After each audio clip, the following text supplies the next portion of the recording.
23장을 23편으로 바꿔주시기 바랍니다. 시편 23편 1절에서 6절까지 말씀이 되겠습니다. 구약 성경 818페이지입니다. 구약 성경 818페이지. 우리 한 절씩 교독합시다. 여호와는 나의 목자시니 내게 부족함이 없으리로다. 내 영혼을 소생시키시고 자기 이름을 위하여 의의 길로 인도하시는도다.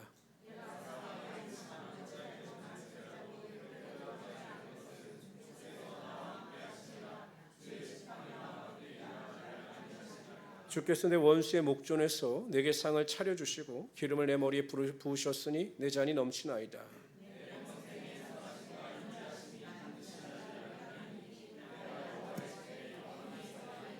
아멘.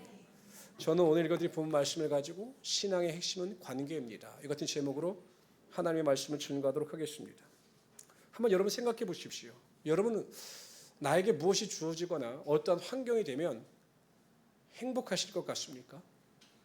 내가 이랬을 때 정말 행복할 것 같다. 나에게 이게 주어지면 행복할 것 같다. 어떨 때 가장 행복할 것 같습니까? 제가 이렇게 그 신학교 동기나 후배들하고 어디 이렇게 여행을 가거나 놀러를 잘 가지 않아요. 근데 이번에 하도 이제 후배들이 가자고 그래갖고 제가 이제 시간을 내서 갔다 오기로 했습니다. 근데 그 후배는 굉장히 감성적인 친구예요. 굉장히 후배인데 큰 교회를 다니는데 감성적인 친구입니다. 근데 그 친구는 그런 이야기를 하더라고요. 지금 행복하다고. 왜? 여행 갈 것을 생각하니까 행복하다는 거예요. 누구랑? 나랑 가니까. 형이랑 가니까 행복하다는 거예요. 야, 어떻게 그런 감성을 가질까? 그래서 나도 그러긴 하긴 했지만 여행을 떠나는 것보다 여행 갈 것을 기대하니까 지금 행복하다. 그리고 카운트 며칠 이걸 또 계산하고 있더라고요. 어떤 분들이 이렇게 이야기합니다. 목사님 제가 너무 힘든데 좀 물질의 복이 좀 있으면 제가 좀 행복할 것 같습니다. 맞지요? 어떤 분은 질병으로 인하여 큰 고통을 당하는 분들이 있습니다. 그런 분들에게 물어보면 좀 내 건강했으면, 내 걸어 다닐 수만 있으면, 내가 좀 일어설 수만 있으면 행복할 것 같습니다 라고 말씀하시는 분들도 있습니다. 은퇴하신 분들이 꽤 계신데 제 주변에는 요즘에 좀 일 좀 있으면 행복할 것 같다. 집에 있으려니까 너무 힘들다. 좀 일 좀 있으면 좋겠다. 행복할 것 같다.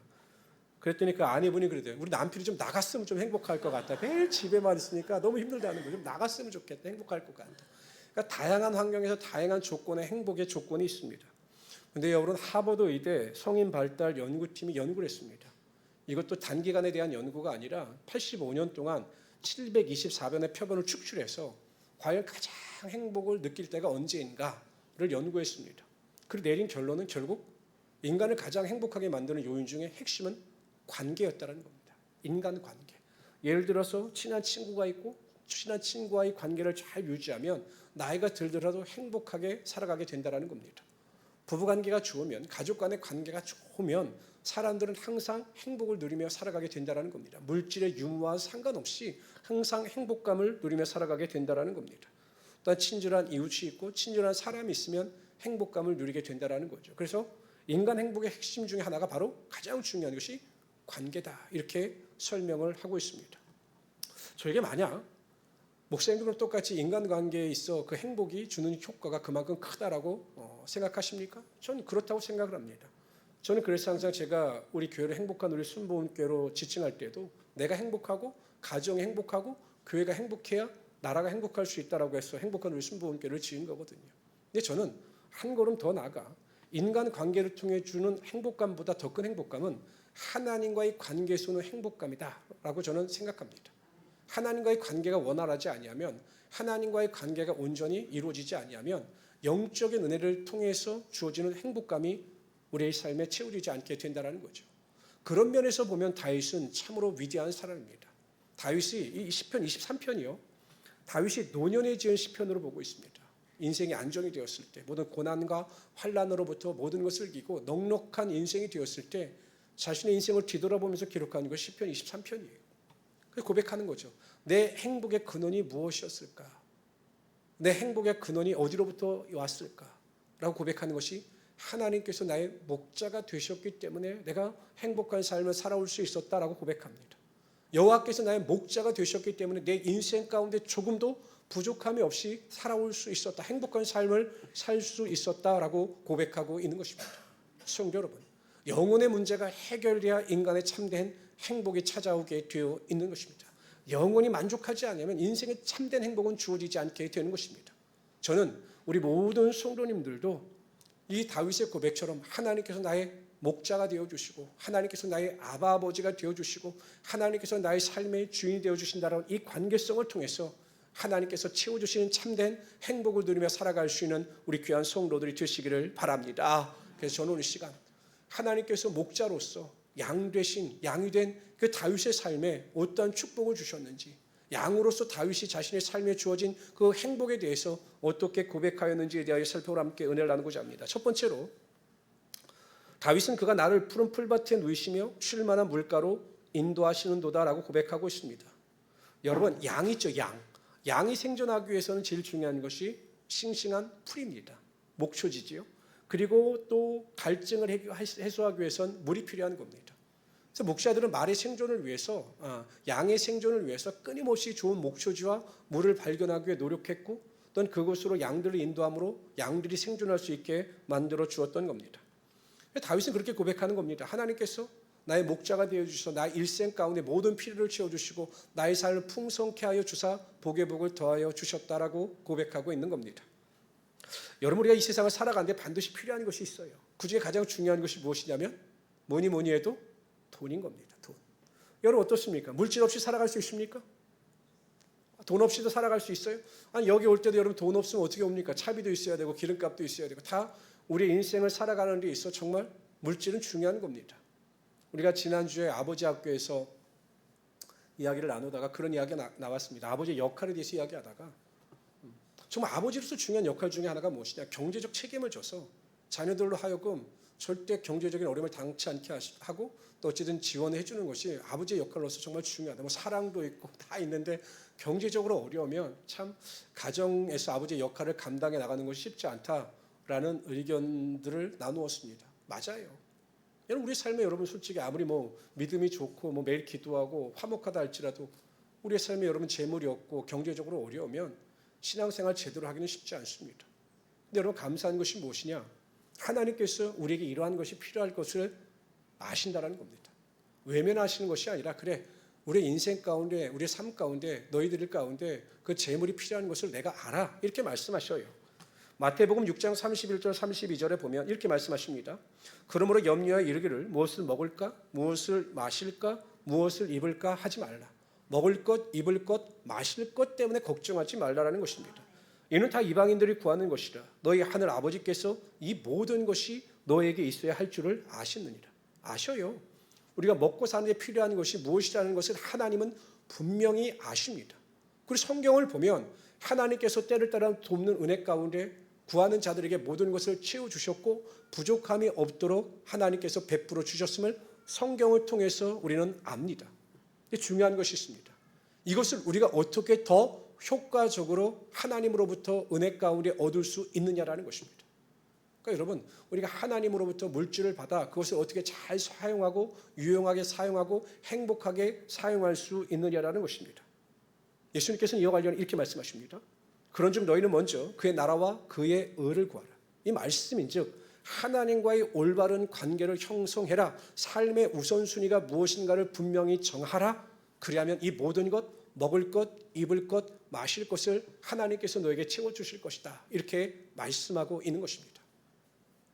왜 여러분 삶의 우선순위가 중요하느냐? 뭐 성경에도 나와 있지만 많이 나오지만 이 목회자들은 목회를 하다 보면 이 목회 현장에서 실질적으로 경험하는 일들이 정말 많거든요. 근데 모든 목사님들이 이구동성으로 하시는 말씀들이 있습니다. 물질의 복을 받고 잘 살게 되면 신앙생활 잘하는 사람들보다 하나님으로부터 멀어지는 사람들이 훨씬 더 많다라는 겁니다. 이상하죠? 이건 목사님들이 다 경험하는 일치된 경험입니다. 왜 그럴까? 여러분, 이 물질이라고 하는 것이 믿음이 견고한 사람에게는 하나님의 영광을 드러내는 도구가 될 수 있지만 믿음이 연약한 사람들에게는 하나님으로부터 멀어지는 흉기가 될 수가 있는 것입니다.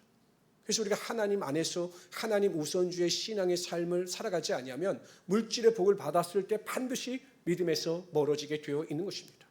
그러나 하나님 우선주의 삶을 신앙을 영해 나가면서 하나님의 나라와 하나님의 의를 구하며 믿음으로 기도하고 물질의 근원이 하나님께 있음을 고백하면서 하나님께 구할 때 하나님께서 우리에게 일용할 양식을 허락하여 주시고 우리의 삶에 필요한 재물을 부어주시는 하나님의 능력이 임하게 하여 주시는 것입니다. 하나님께서 예레미야를 통해서 이스라엘 백성들을 책망하셔요. 이스라엘 민족의 죄가 무엇인가? 두 가지입니다. 예레미야 2장 13절에 보면 내 백성이 두 가지 악을 행하였나니 곧 그들이 생수의 근원 되는 나를 버린 것. 하나님을 버리는 것이 이스라엘 백성들의 첫 번째 죄입니다. 두 번째는 스스로 웅덩이를 판 것인데 그것은 그물을 가두지 못할 터진 웅덩이들이니라. 자기들 스스로 노력하면서 인생을 살았다는 겁니다. 열심히 여러분 구덩이를 팠습니다. 열심히 경제활동을 했습니다. 그런데 문제는 그 구덩이가 터진 웅덩이라 아무리 많이 물을 쌓아도 그 물이 그곳에 고이지 않게 되었다는 겁니다. 마찬가지입니다. 하나님을 외면하고 하나님을 의지하지 않고 우리가 열심히 산다고 할 때 여러분 우리가 나름대로 우리의 삶의 경제적인 축복을 누릴 수 있느냐? 만일 하나님에 대한 관심도 하나님에 대한 기대도 믿음도 없는데 물질의 복을 받는 것은 글쎄요, 제가 보기엔 하나님께서 그를 택하신 자가 아닐 확률이 훨씬 더 높습니다. 정말 하나님께서는요, 하나님께서 택하신 자를 절대 외면하지 아니하시고 잘못된 길을 걸어가는 것을 용납지 않으셔요. 그러나 하나님 안에서 하나님을 의지하여 하나님께 도움을 구하는 자들에게 하늘의 문을 여시고 하나님의 축복의 능력이 반드시 임하게 하여 주시는 거죠. 사람들이 이런 말을 합니다. 100억 부자는 하늘이 낸다라고 그래요. 그러니까 어느 정도 뭐 2, 30억. 2, 30억도 크죠. 여러분 한 2, 30억 있으면 어떠실 것 같습니까? 우리 성도들 중에 10억도 없는 것 같은데. 뭐 2, 30억도 엄청 크죠. 근데 부자는 하늘에서 낸다. 이것도 세상 사람들의 이치입니다.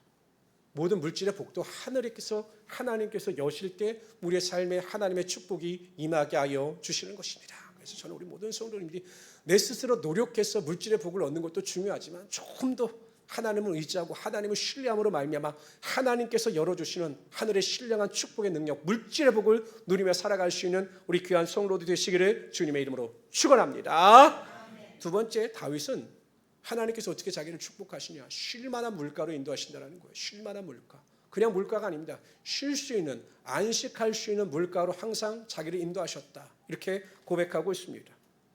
마태복음 11장 28절에 보면 수고하고 무거운 짐진 자들아 다 내게로 오라. 내가 너희를 쉬게 하리라. 예수님께서 이렇게 말씀하셨습니다.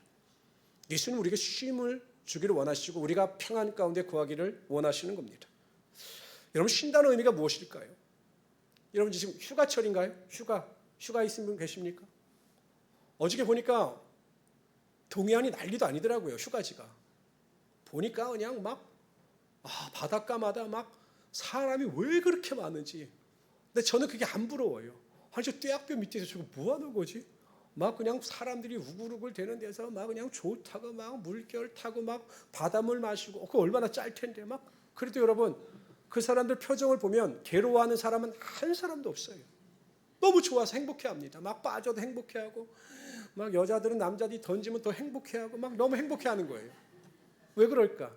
왜 휴가라고 그럴까? 그게 쉼이에요. 마음의 걱정도 염려도 없고 환경은 정말 떼약볕이고 바다고 힘들다 할지라도 그 마음 가운데 기쁨이 있기 때문에 그게 쉼이 있는 겁니다. 쉼이라고 하는 것은 환경적 조건에 의해서 결정되는 게 아니에요. 여러분 아무리 좋은 호텔에서 좋은 음식을 먹어도 그 마음속에 근심과 걱정과 염려가 있으면 그것은 쉼이 아닙니다. 오히려 곤욕이죠. 저는 좀 엄밀한 입장에서 보면 제대로 된 휴가가 없어요. 그 이유 중에 하나가 무엇이냐면 제 주일날 설교를 안 하면 쉴 수가 있는데 이 주일날 설교를 하기 때문에 못 쉬어요. 왜냐? 보통 제가 월요일날 본문을 정합니다. 설교 본문. 그리고 한 일주일 동안 계속 이제 묵상을 하면서 설교 제목을 정해 나가요. 그럼 제가 작년에 한번 처음으로 휴가를 떠나가 봤는데 한 목요일 날부터 계속 설교 생각만 하는 거예요. 설교 생각. 여기 가도 설교 생각, 저기 가도 설교 생각. 맨날 설교 생각만 하다 보니까 막상 제대로 된 휴가를 참 누리지는 못하는 것 같아요. 그래서 제가 작년에 결심했습니다. 다음에는 주일날을 쉬어야 되겠다. 근데 올해 또 못했어요. 내년도 결심은 하겠죠. 주일날을 쉬어야 되겠다. 또 못할 수도 있지만. 그러니까 쉼이라고 하는 것은 마음의 평안한 안식과 평강이 있을 때 온전한 쉼을 누리며 살아갈 수 있게 되는 것입니다. 그런데 하나님과 나 사이의 올바른 관계를 깨닫고 하나님의 목자 되심을 인정하며 전적으로 하나님을 신뢰하며 살아가는 자에게는 세상이 줄 수 없는 하나님의 평강의 능력이 임하게 되는 것입니다. 빌립보서 4장 6절 7절에 보면 아무것도 염려하지 말고 다만 모든 일에 기도와 간구로 너희 구할 것을 감사함으로 하나님께 아뢰라. 그러면 지각에 뛰어나신 하나님의 평강이 그리스도 예수 안에서 너희 마음과 생각을 지키시리라. 이렇게 말씀하셨습니다. 우리가 마음속에 평안이 없고 마음속에 두려움이 다가올 때마다 열악한 환경으로 인하여 열리지 않는 환경으로 인하여 마음이 어려울 때마다 우리가 평강을 얻을 수 있는 방법이 한 가지입니다. 그럼에도 불구하고 매일 나와서 그 자리에서 하나님께 감사합니다, 감사합니다, 감사합니다, 감사합니다 그 기도만 해도 하나님께서 우리 안에 평강의 능력을 허락하사 영원한 안식을 누리며 살아갈 수 있게 된다라는 것입니다. 저는 우리 모든 성도님들이 우리의 삶의 모든 문제를 해결해 줄 수 있는 분, 우리의 삶에 참된 평강을 주실 수 있는 분은 하나님 한 분이심, 목자이신 하나님 한 분이심을 깨닫고 믿음으로 기도하심으로 매일 평강을 누리며 살아갈 수 있는 하나님의 귀한 성도들이 되시기를 주님의 이름으로 축원합니다. 두 번째로요, 다윗은 이렇게 고백합니다. 왜 내가 부족함이 없느냐? 내 영혼을 하나님께서 소생시키시고 자기 이름을 위하여 자기를 의의 길로 인도하신다. 이렇게 고백합니다. 다윗도 여러분 사람인지라 항상 좋았겠습니까? 고난이 중첩되어지고 어려움이 다가올 때마다 항상 그 영혼이 기뻤겠습니까? 아닙니다. 다윗은 솔직한 사람이었습니다. 기도를 보면 굉장히 솔직합니다. 시편 22편 1절 2절에 보면 이렇게 고백합니다. 내 하나님이여, 내 하나님이여, 어찌 나를 버리셨나이까? 우리 이렇게 기도하지 못하잖아요. 저도 기도하면서 하나님 앞에 왜 저를 버리세요 하나님? 이렇게 기도해 본 적이 없어요. 근데 다윗은 솔직합니다. 너무 힘드니까. 왜 하나님 나를 버리셨나이까? 어찌 나를 멀리하여 돕지 아니하시오며 내 신음소리를 듣지 아니하시나이까? 너무 답답하니까 하나님의 응답이 임하지 않으니까 이렇게 탄식하는 겁니다. 내 하나님이여, 내가 낮에도 부르짖고 밤에도 잠잠하지 아니하오나 응답하지 아니하시나이다. 항상 깨어서 쉬지 않고 기도하는데 응답의 문이 열리지 아니하니 그 영혼 가운데 그가 괴로워서 견딜 수가 없어 하나님 앞에 절망하며 이렇게 기도하고 있는 것입니다. 여러분, 감사한 것이 무엇이냐? 그럼에도 불구하고 하나님은 항상 다윗을 찾아오셔서 그 영혼을 회복시켜 주시고 그 영혼 가운데 하나님의 은혜와 능력을 부어주사 다시 새롭게 일어설 수 있는 하나님의 은혜와 능력이 임하게 하여 주셨습니다. 저는 운동을 굉장히 좋아하지만 여러분, 이 투수를 평가할 때 어떤 투수가 좋은 투수냐, 이야기죠. 제일 우선은 이제 스피드가 좋아야 하는데 요즘 미국 메이저리그는 막 160km씩 던집니다. 두 번째는 컨트롤이 좋아야 된다.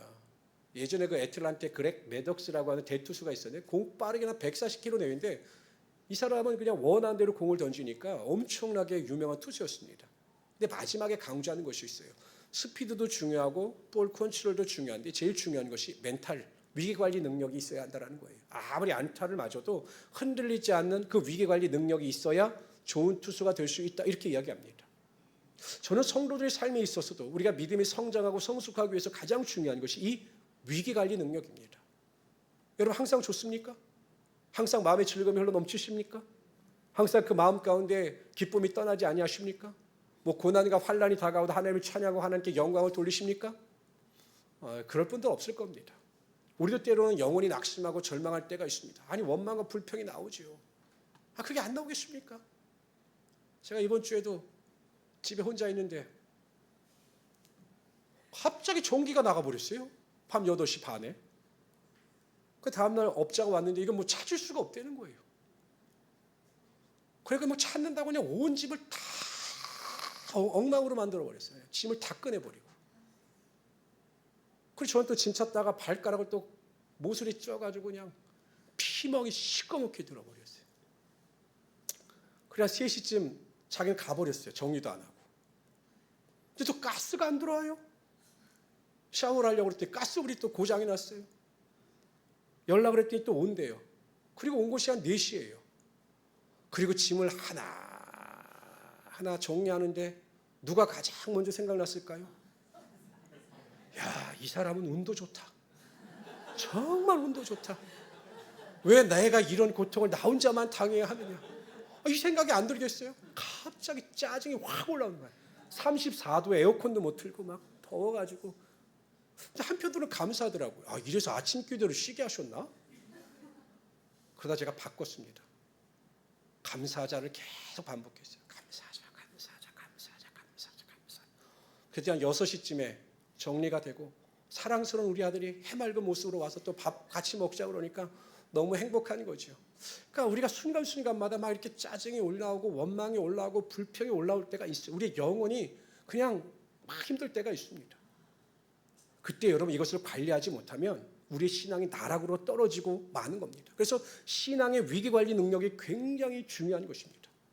그런데 우리가 이 위기관리 능력을 어떻게 하느냐?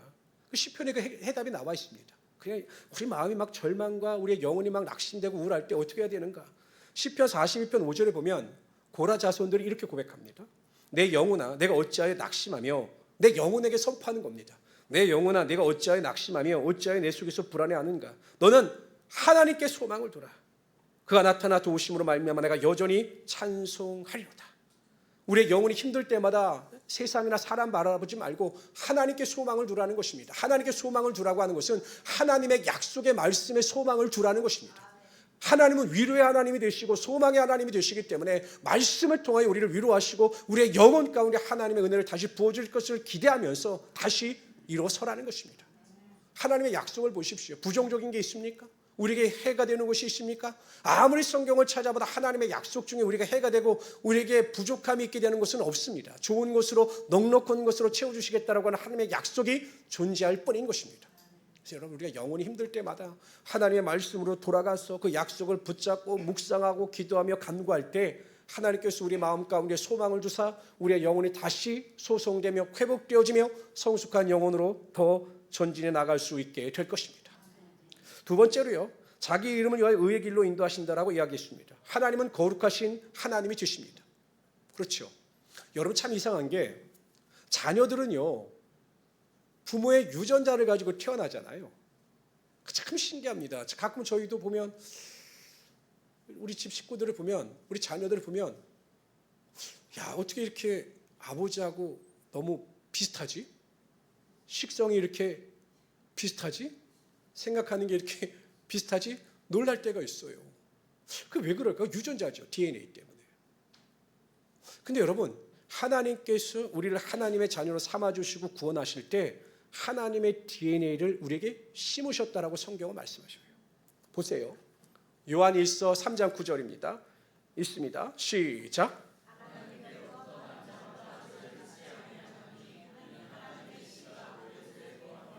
그도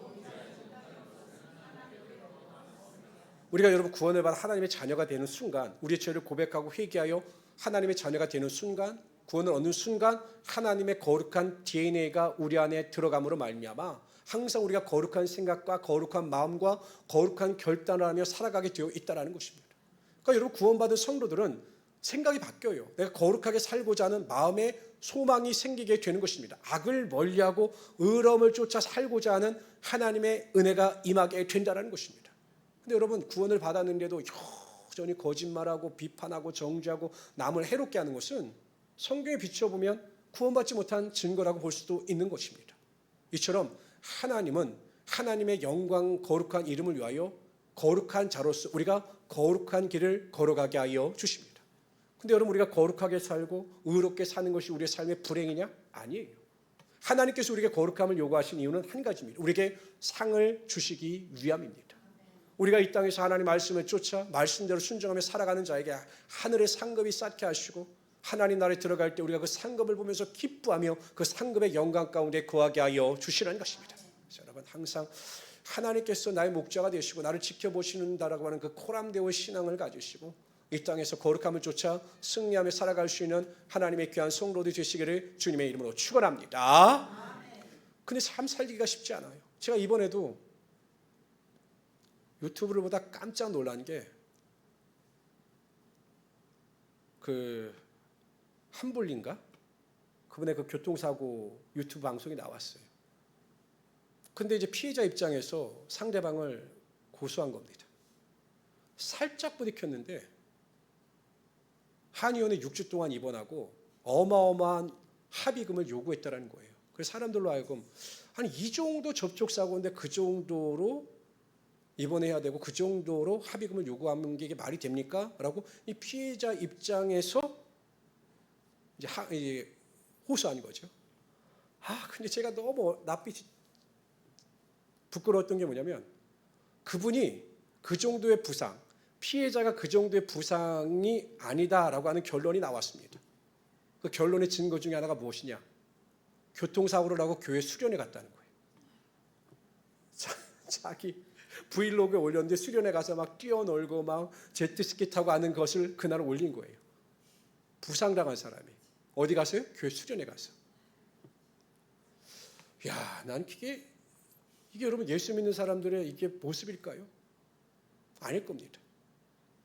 정말 하나님이 살아계시고 내가 정말 하나님의 자녀라고 하는 생각을 가지고 있으면 우린 그렇게 살아갈 수가 없어요. 제가 얼마 전에 아파트에서 주차를 하고 있는데 갑자기 아파트 주민 중에 한 사람이 그냥 악셀레터발로 후진하더니 그냥 와서 제 옆을 꽝 추돌한 거예요. 얼마나 크게 추돌했는지 차 문이 열리지 않을 정도로. 그래서 제가 어떻게 했을까요? 저 목사인 거 알거든요. 괜찮습니다. 몸은 괜찮으니까 그냥 차만 좀 잘 수리해 주십시오. 다음날 제가 너무 힘들어서 병원에 갔습니다. 근데 저 목사이니까 합의금을 달라는 소리를 못 하겠어요. 처음에는 이 사람이 저를 아는 척도 안 하더니 요즘 얼마나 인사를 잘하는지 모릅니다. 왜? 피해를 이렇게 하지 않았으니까. 그러니까 제가 왜 그랬을까? 그래서 내가 목사인데 사람들이 나를 목사인 걸 아는데 굳이 이 사람에게 그렇게 피해 요상을 할 필요가 있을까? 라고 생각해서 제가 그렇게 하는 겁니다. 근데 여러분 보세요. 세상 사람들과 믿는 사람들에게 뭔 차이가 있습니까? 그 수련회를 간다? 하나님께서 기뻐하시겠습니까? 항상 우리는 의의 길을 걸어가야 합니다. 거룩한 길을 걸어가야 합니다. 믿는 자답게 살아가야 합니다. 그것이 좁으면 좁은 길이라 할지라도 그렇게 살아갈 때 우리가 하나님 앞에서 떳떳하지 않겠습니까? 부끄럽지 않는 삶을 살아가지 않겠습니까? 그런 결단을 하고 살아갈 수 있는 하나님의 귀한 성도들 되시기를 주님의 이름으로 축원합니다. 세 번째로 다윗은 내가 사망의 음침한 골짜기로 다닐지라도 해를 두려워하지 않을 것은 주께서 나와 함께 하심이라. 주의 지팡이와 막대가 나를 안위하시나이다라고 고백하고 있습니다. 다윗은 여러 번 사망의 음침한 골짜기를 경험했죠. 사울 왕이 그를 10년 동안 죽이려고 쫓아다녔습니다. 셋째 아들인 압살롬이 반역하여 그를 죽이려고 했습니다. 사망의 음침한 골짜기를 다닌 거죠. 그럴 때마다 하나님께서 그를 도와주시고 붙잡아 주심으로 말미암아 다시 회복되어 주시고 다시 높아 주시는 은혜와 능력을 경험하게 되었습니다. 아는 목사님 이야기입니다. 이 목사님이 이제 교회를 새로 건축하게 되었습니다. 근데 회사가 부도가 나버렸어요. 중간에. 그리고 은행에서 계속 차압이 들어오고. 그러니까 이제 교회가 뼈대만 올라갔고 이제 옥상만 이렇게 구조가 됐는데 이제 앞길이 보이지 않는 거죠. 이제 교회가 은행에서 경매로 넘어가게 되면 이 목사님은 그야말로 그냥 빈털터리로 쫓겨나게 되는 겁니다. 완전히 목회가 무너지게 되는 거죠. 그래서 옥상에 올라가서 가만히 앉아 있는데 갑자기 죽어야 되겠다는 생각이 들더랍니다. 그래서 실행에 옮겼습니다. 뛰어내리려고. 뛰어내리는데 철조물 중에 이렇게 하나 툭 나온 곳에 옷이 걸려가지고 그것도 제가 참 그러려는지 모르겠어요. 그래가지고 사셨어요. 그 마음을 다시 고쳐 먹으시고 하나님의 역사하심을 더 구하게 되었습니다. 근데 어느 날 연락이 온 거예요. 옛날에 사업을 할 때 알던 사람한테 연락이 온 겁니다. 목사님, 갑자기 목사님 생각이 나서 전화를 드렸는데 혹시 목사님 필요하신 것이 있으세요? 라고 이렇게 연락이 온 겁니다. 혹시 목사님이 염치가 없지만 자기가 죽게 생겼으니까 제가 교회 건축을 하다가 지금 문제가 생겨서 교회가 무너지게 생겼다. 한 17억 정도가 지금 한 20년 전이니까 그때 17억이 엄청 큰 거죠. 17억 정도가 필요하다라고 그냥 넋두리 하듯이 이야기를 했는데 이분이 갑자기 은행 지로번호를 가르쳐달라고 그 다음날 17억을 넣으셨다는 거예요. 그리고 넣으면서 차까지 사시라고 돈을 더해서 주셨다는 겁니다. 그래서 이분이 돌아가시지 않고 지금 잘 살아계시고 또 교회도 잘 하고 계십니다. 사망의 음침한 골짜기로 다닐지라도 해를 두려워하지 않는 것은 주의 지팡이와 막대기가 나를 안위하시나이다. 여러분 기억하십시오. 아무리 힘들고 어려운 상황이라 할지라도 나홀로 떨어져 있는 것 같다 할지라도 그곳에 바로 하나님이 계시는 것입니다. 하나님이 그리고 여러분들을 도와주시는 것입니다. 그래서 그러한 믿음을 가지고 하나님 나를 도와주세요. 나에게 힘을 주세요. 나에게 능력을 주세요. 라고 기도하시고 하나님을 의지하심으로 넉넉히 전화회복의 축복을 누릴 수 있는 하나님의 귀한 성도 되시기를 주님의 이름으로 축원합니다. 네 번째로 다윗은 주께서 내 원수의 목전에서 내게 상을 차려주시고 기름으로 내 머리에 부으셨으니 내 잔이 넘친다라고 고백합니다. 인생의 무수한 상황 가운데 원수들을 만났죠. 블레셋도 있고 사울도 있고 모압과 암몬도 있습니다. 그럴 때마다 하나님께서는 다윗에게 큰 승리를 안겨주셔서 그를 높여주셨습니다. 그리고 그 머리에 기름을 부으셨다라고 이야기하는데, 고대 근동 지역에서는요, 보통 집안에 귀한 사람들이 오면 그 머리에 기름을 발라줍니다. 고급 기름을 발라주는 전통이 있었습니다. 그처럼 하나님께서 다윗을 존귀히 여기셔서 그 머리에 기름을 바르셨는데 잔에 넘칠 정도로 풍성하게 기름을 부어주셨다. 그를 더 크게 존귀한 자로 세워주셨다라는 것입니다. 하나님과 올바른 관계를 맺으면서 살아가게 되면 하나님께서 나의 삶의 목자가 되심을 인정하고 또한 그런 은혜 가운데 살아가게 되면 하나님께서 반드시 우리를 승리케 하시며 우리를 존귀한 자의 자리에 앉게 하여 주시는 하나님이 되시는 것입니다. 제 목사님, 제 선배 목사님 교회 권사님 이야기인데요. 이 권사님이 젊으셨을 때 30대 초반에 남편이 사고로 돌아가셨습니다. 근데 권사님은 처녀 때부터 교회를 다니셨죠. 사람들이 뭐라고 수군대기 시작하냐면 저 사람이 교회 다니면서 남편 잡아먹은 거라고. 옛날 분들 그랬거든요. 그래갖고 이 권사님이 엄청 집안에서도 핍박을 많이 받으셨습니다. 그리고 여러분 30대 초반에 혼자가 되었으니까 얼마나 인생이 힘들었겠습니까?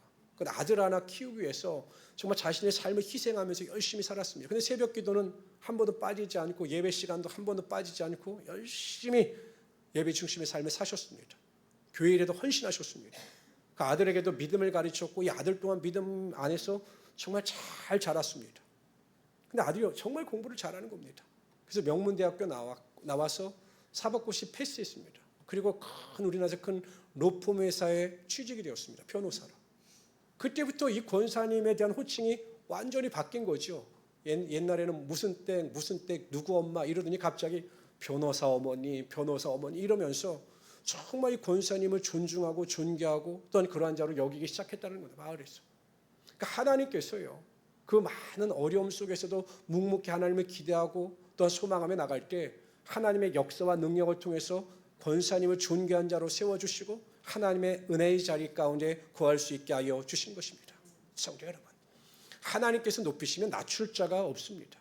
그러나 하나님께서 또한 낮추시면 또 높일 자도 없어요. 그럼 우리 모든 성도님들은 기도하실 때마다 하나님, 내가 하나님 앞에서 존귀한 자가 되게 하여 주시고 세상에서도 존귀한 자가 되게 하여 주사 하나님의 영광의 빛을 누리며 살아가게 하여 주시옵소서. 이러한 기대와 소망을 가지고 넉넉히 이기며 살아갈 수 있는 하나님의 귀한 성도들이 되시기를 주님의 이름으로 축원합니다. 다섯 번째로요, 다윗은 내 평생의 선하심과 인자하심이 반드시 나를 따르리니 내가 여호와의 집에 영원히 살리로다. 이렇게 고백합니다. 자신이 고백하는 복의 마지막이 무엇입니까? 여호와의 집에 영원히, 여호와의 성막에 영원히 거하게 된다라는 것입니다. 예루살렘에 있는 여호와의 성막에 자신이 영원히 살 것이다. 이렇게 고백하고 있습니다. 이 세상에 태어나서 가장 큰 축복은 구원을 받아 하나님의 자녀로서 천국에 들어가는 것입니다. 천국에 들어가는 것보다 더 큰 복은 없습니다. 저와 여러분은 이미 하나님께서 십자가 보혈의 은혜와 능력으로 구원하여 주사 천국 백성으로 삼아주시고 천국의 소망을 가지고 살아갈 수 있게 하여 주신 것입니다. 저는 그것만 생각해도 우리의 삶에 더 바랄 것이 무엇이 있겠습니까? 여러분, 이 세상에서 우리가 아무리 오래 살아봤자 120세입니다. 그러나 하나님 나라에서는 영원히 사는 것입니다. 눈물도 해함도 고통도 좌절도 슬픔도 상처도 병의 아픔도 없는 그 완전한 하나님의 나라에서 영원히 왕노릇하면서 우리가 살아갈 수 있게 되는 것입니다. 그것만 생각해도 우리의 삶의 참된 복이 무엇이며 또한 우리가 하나님께 어떻게 감사해야 될지 정답이 나오는 것 아니겠습니까?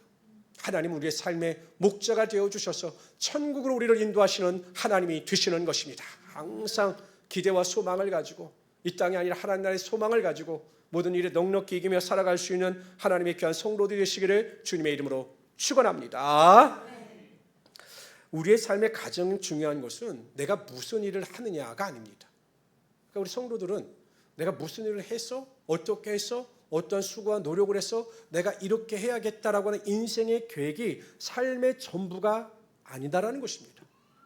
왜냐하면 여러분 삶을 주도적으로 이끌어가는 사람들 굉장히 많습니다. 제 주변에도 보면 참 인생을 멋있게 사는 사람이 많아요. 인생을 굉장히 주도적으로 계획적으로 세워서 그 계획대로 자신의 인생을 살아가는 사람들이 굉장히 많아요. 또 그러한 사람들이 사회적으로 성공할 수 있는 확률도 훨씬 높고 또 그렇게 성공하기도 합니다. 그러나 그것이 인생의 행복일까요? 축복일까요? 제가 고등학교 동창들하고 페이스북에서 가끔 소통을 하는데 얼마 전에 제 친구 하나가 대기업에 있다 은퇴를 해서 새로 창업을 한다라고 막 동창들이 광고를 했습니다. 그래서 막 동창들이 도와주기도 하고 여러 가지 일로 인해서 그래서 이 친구가 막 계획도 세우고 너무 좋아하는 겁니다. 이제 제2의 인생을 산다 뭐 막 즐거워하는 겁니다. 한 며칠 동안 연락이 없더라고요. 그 페이스북에 조금 있다가 올라왔는데 병원에 누워있는 사진이 올라왔어요. 그 내용이 뭐냐? 죽을 뻔했다는 거예요. 뇌경색으로. 그래서 지금 서울대학병원에서 집중 치료를 받고 있다. 이런 이야기를 합니다. 인생이 이런 겁니다. 우리가 무엇을 하려고 하고 무엇을 노력하고자 할 때 그 뜻대로 다 거둘 수 있는 것이 아닙니다. 우리가 하고자 하는 노력과 수고보다 더 중요한 것은 내가 하나님과 어떠한 관계를 맺으면서 살아가는 것이 가장 중요한 것입니다. 여러분 지금 하나님과 어떠한 관계를 맺으며 살아가고 계십니까? 정말 하박국 선지자의 고백처럼 내가 이 세상의 모든 것을 다 잃는다 할지라도 나는 하나님으로 인하여 즐거워하며 구원의 하나님을 인하여 기뻐한다라고는 고백을 드리며 살아갈 수 있습니까? 내가 처한 삶의 환경이 어렵고 힘들고 여러 육체적 질병으로 인하여 고통을 당한다 할지라도 그럼에도 하나님께서 나의 하나님이 되시기 때문에 그 하나님 되심을 인하여 내가 즐거워합니다 라고 고백하며 살아가고 계십니까? 저는 무엇보다도 여러분들이 하나님과 올바른 관계를 맺고 그 관계성 안에서 주어지는 행복을 누리며 살아갈 수 있는 하나님의 귀한 성도들이 되시기를 바랍니다. 내가 세상에서 무엇을 하여 성공을 얻음으로 말미암아 얻는 행복이 아니라 내가 노력하고 수고하여 내 목표를 이름으로 얻는 행복이 아니라 단지 하나님과의 관계성 속에서 오는 그 기쁨과 즐거움으로 행복해 할 수 있는 인생들이 되시기를 바랍니다. 하나님이 나의 아버지가 되시기 때문에 하나님이 나의 삶의 주인이 되어주시기 때문에 하나님이 여전히 살아계셔 나를 도와주시는 하나님이 되시기 때문에 그런 것으로 기뻐하고 즐거워하고 행복해 할 수 있는 인생들이 되시기를 바랍니다. 그러면 하나님께서 그 관계를 통해서 우리의 삶에 놀라운 복을 허락하여 주실 것입니다. 물질의 복도 허락하여 주시고 영원한 평안한 안식을 누리며 살아가게 하여 주실 것입니다. 항상 우리의 영혼을 가운데 소망을 주시며 회복케 하시며 의의 길을 걸어가게 하여 주실 것입니다. 절대 절망의 환경 속에서도 포기하지 아니하고 일어서며 하나님의 능력을 경험하게 하여 주실 것입니다. 원수의 목전에서 상을 베푸시며 우리를 존귀한 자로 세워 주실 것입니다. 끊이지 않는 천국의 소망을 가지고 한 걸음 한 걸음 믿음 안에서 걸어가게 하여 주실 것입니다. 이러한 축복과 은혜와 능력을 누리며 살아갈 수 있는 하나님의 귀한 성도 되시기를 주님의 이름으로 축원합니다. 기도합시다.